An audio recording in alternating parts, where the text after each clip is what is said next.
Still going strong? We've reached the last talk of the day. It's actually going to be Johnny. I don't know how you guys feel about today, but I got lots of inspiration, lots of new ideas. And new ideas and inspiration is great, but eventually you need to sit down and actually put it into practice. So I'm pretty excited that Johnny, wherever he is right now, is actually going to be speaking about implementation. There he is. Yeah, we're done. You get on stage. Thank you very much. And thanks for everything you did. Hey everyone, how you guys feeling? Good. It's been a long, long day, especially because I woke up at 4 a.m. because I couldn't sleep. I was so excited. And sorry for waking you up at 4 a.m. as well, baby. So, today's talk is going to be about implementation. I somehow got that nickname recently, Mr. Implementation, just because I would just randomly think of something and just do it. And this summit is actually a good example of that. Less than 2 weeks ago, we were at Blah Blah Bar, and it was a big nomad list meetup, and it was fun. It was awesome. I was like, we get to meet all these people, get to network. There's so many people in Chiang Mai that I've never met before. And I started thinking, I was like, wow, we can learn so much from each other. There's so many great business opportunities that we can partner with. We can build a team. We can, we do all these great things. But the only problem was it was really, really loud. Yes. All right.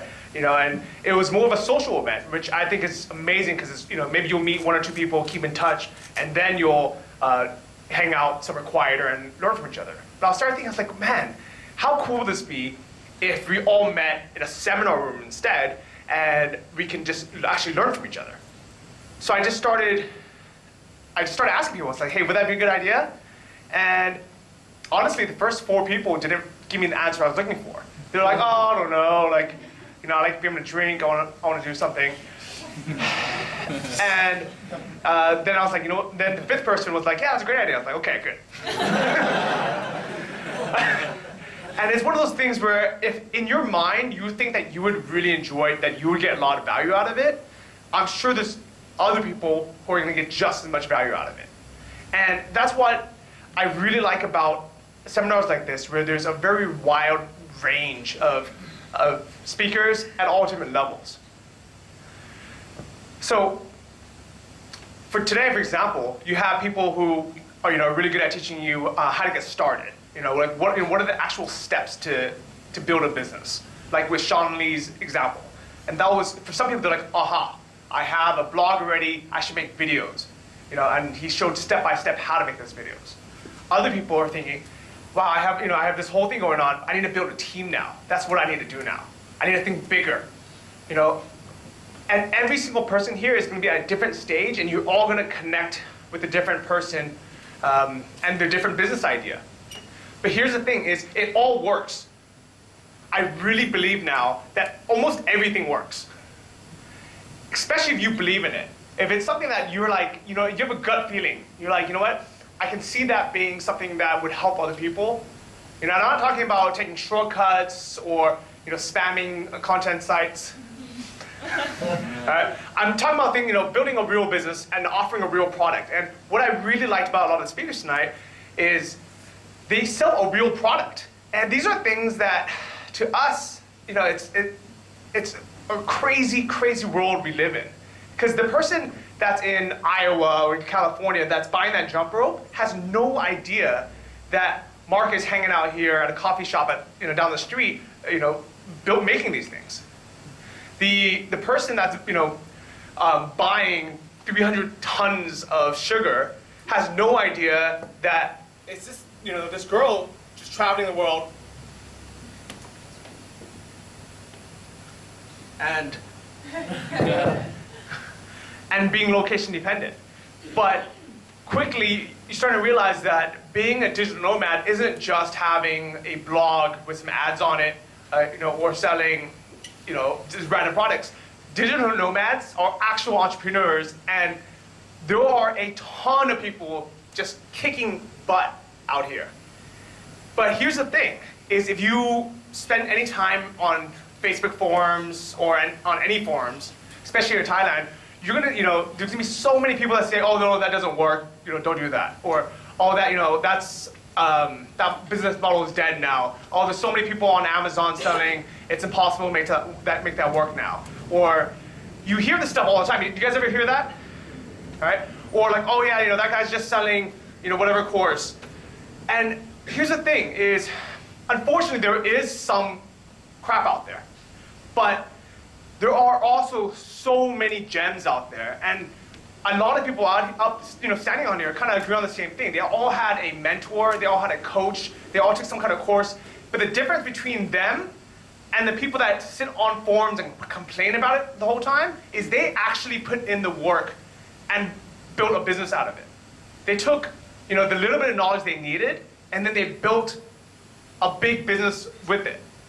While the people that say it doesn't work, they're just gathering information. They're the ones that'll sign up for 26 courses, or they probably didn't even pay for any of them. They just download all these courses, and because they didn't pay for it, they don't actually get any value out of it, because they're like, oh, that's the next shiny object, let me chase that one instead.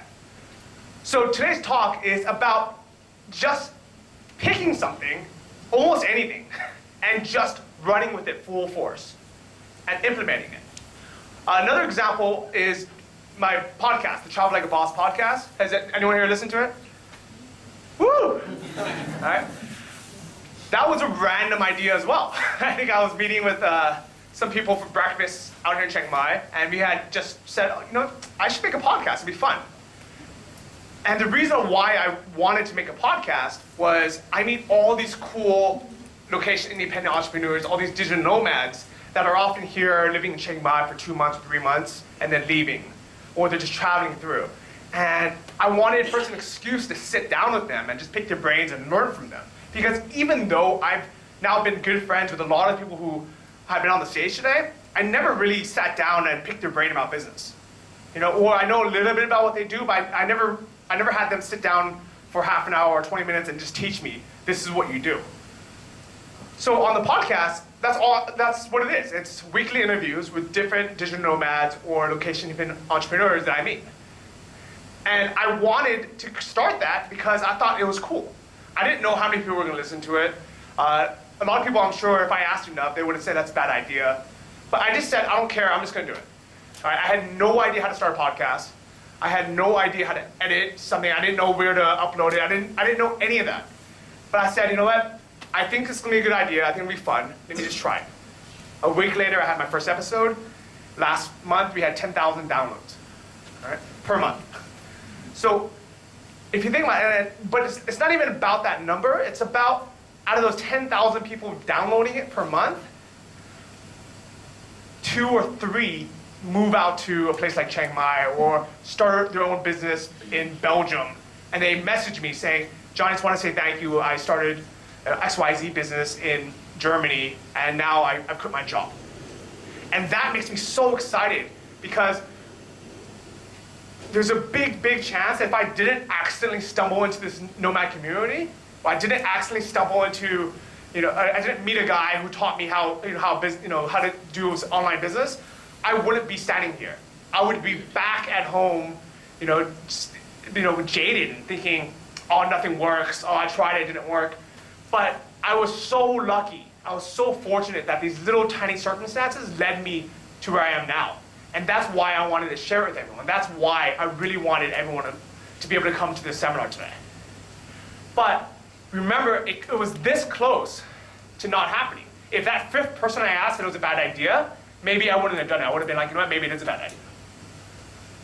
But at the end of the day, just if you follow your gut and you're like, I know there's somebody, at least one person out there in the world that would benefit from my idea so much, or I know this is a viable business, right? Even if you didn't do any of the research. And there are ways to do keyword research, to use Google AdWord Planner, to go and look at the Amazon rankings to see how well things are ranking. But to be honest, the major 2 sources of income I have for both my dropshipping stores, I didn't do any research. All right, the first niche, I didn't have a VPN. You guys know what that is? Where you can basically, not be from Thailand, you can be in the US searching, so you can see what ads pop up. I searched my products and I was like, oh great, nobody's selling it. Okay? There's no competition, awesome. But in my mind, I was like, I think this is a good idea. This is something that's a little bit hard to find at Target or at Home Depot or at any stores. People have to buy this online. And it seems like a product that people buy, because I had bought one when I was back in college. And I was like, okay, yeah, this will sell. And I ran with it, and it's been a year and a half, and so I've been posting these monthly income reports. Have you guys ever read that on my blog? It was so awkward to post the first one, because it's really putting your life out there. And I was so scared that people were going to read it, and they're going to judge me for it. You know, I was afraid that people were going to comment or look at me and say, oh, you're only making $7,000 a month, or you're only making $10,000 a month. Like, you know, will you call yourself an entrepreneur? Or someone might be like, oh, I can't believe you do this, you know, like, you know, or they threaten you. They're like, oh, watch out, you shouldn't post all this stuff online. You should be, you know, be careful, be scared.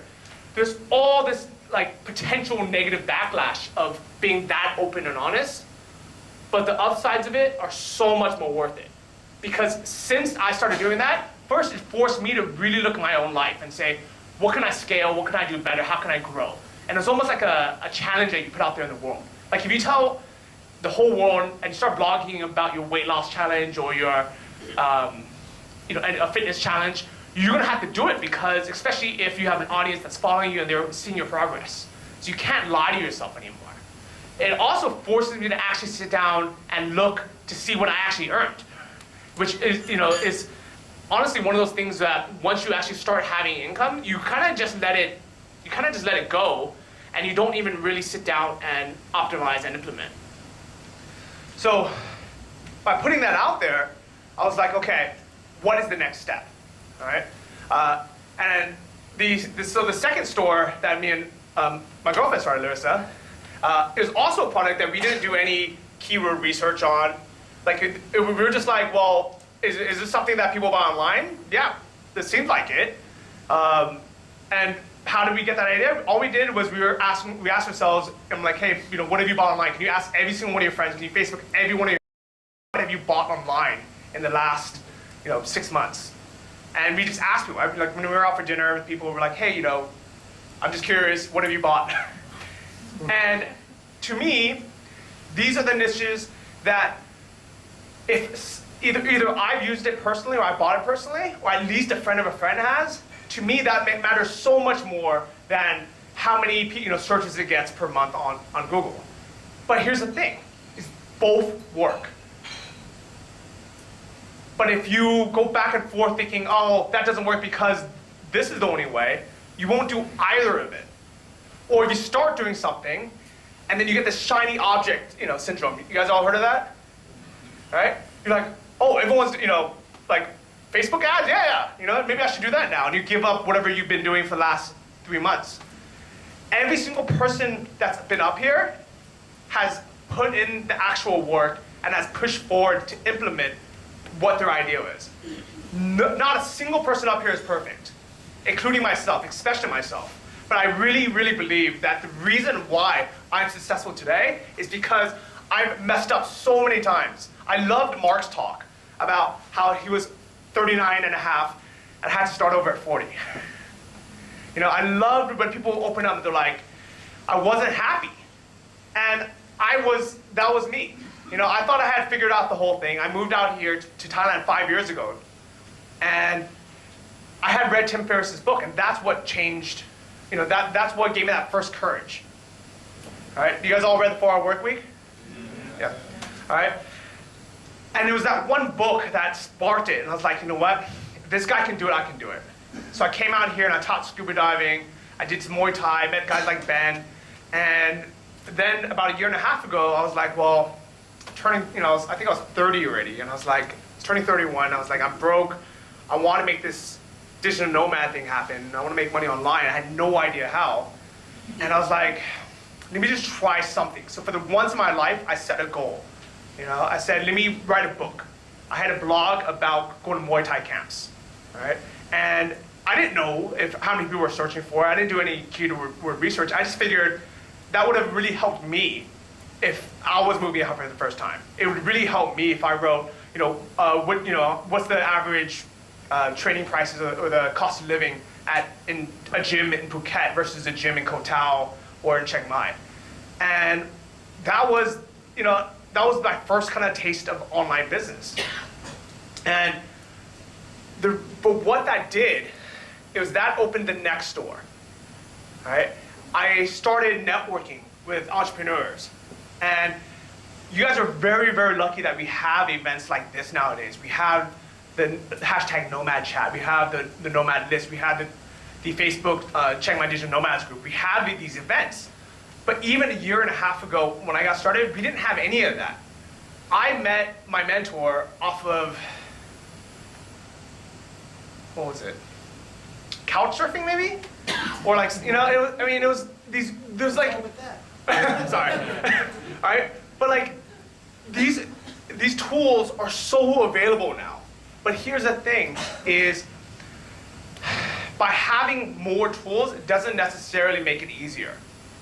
Because now you get so scatterbrained, all right? The amount of information that you guys all took in today, if you actually try to do every single one of those things, it's gonna take you 10 years. My advice is to pick one path and say, what is the one thing that I wanna do that'll make me feel good, that'll make me feel successful, that'll make me happy. And just like some of the speakers mentioned, don't compare yourself to others where they are, because you will never, ever be happy. A year and a half ago, my goal was to make $600 a month online.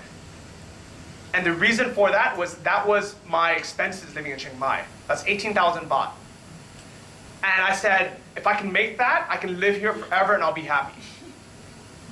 And I was so excited when my Kindle books, I was like, oh my God, I can't believe I made $600 this month online. I can live here forever. And some of you guys laugh, but at the same time, I bet you there's at least one person in this room who's just starting out thinking, you know what, that is my goal too. I would love to be able to just replace my income and be able to stay out here. Right? Now my goal, so my goal for a while, I was like, I want to save 30K in the bank. And that way I know if something happens, at least I have a cash reserve where I can take a break for a year or rebuild another business. And then my goal was, I was like, I want to make 10,000 a month online. And I was like, okay, that'll be the next goal. And then now it's a bigger goal, And every time I hit it, it's so tempting to compare yourself with others and be like, oh, I'm a loser still, I'm not doing well. But it's never, ever going to be good enough. Or is it good enough already right now?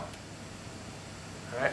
And I really, really, truly believe that wherever you are on your journey, on your path, as long as you're moving forward and you're saying, you know what, I am going to implement. I'm going to take the things I learned today and I'm going to do something about it. All right? And every single person here is going to be at a different part. One talk that really blew my mind, a lot of people actually were saying, like, I still don't know what she does. All right, is what? All right? Sugar. It's, drop shipping sugar. And a lot of people are like, I don't even know what she sells. I don't understand what she's talking about. But in my mind, I was like, I'm gonna drop ship sugar. Maybe not sugar, but what that did was I asked myself, I'm like, why am I selling these $200 items online? Which when I started with a year and a half ago, I was like, I don't even know if someone's gonna buy something for $200 online. Like, aren't people gonna be scared to use a credit card? Order something that big. And then I started selling items that are $1,000. And I was like, I can't believe people are actually buying this. Right? And me and Larissa had just started listing products that are $7,000 to $30,000 online. And the thing is, people need to buy things. Why not from you? And with Natalie's talk, I was starting thinking, I was like, you know what? It's exactly the same as Leon's talk and everyone's talk, that they're saying, think bigger. Think of the bigger picture. The skills that we've learned from, literally all the skills that we learned from even running a blog, running a YouTube channel, running a dropshipping store, running, an Amazon site, a Facebook page, whatever these are, these can all be used to our advantage in no matter what we sell. So instead of trying to make a couple bucks here and there or selling these small products, why not sell 34 of the, of the $25 products a day like Mark's doing? Or why not sell one of the $300,000 product that Natalie's selling? And even if it takes her 2 months or 6 months to close that deal, if she's closing a deal for 300 tons of sugar, it's millions of dollars. And I don't know if a lot of people even got that at the time, because I know there's some questions about like profit margins and things like that. But in my mind, I'm like, even if she's making 5% on a $3 million sugar order, that's a lot of money. All right. So if you guys took anything from today's talk, trust in yourself. All right. Figure out, pick something. It does not have to be perfect. Nobody is perfect, or we already are perfect. It doesn't matter. Just choose it and just go for it. And I guarantee you, as long as you put in the effort, don't doubt yourself, keep moving forward, a year from now, you're going to be so much better off. Thank you guys all for coming.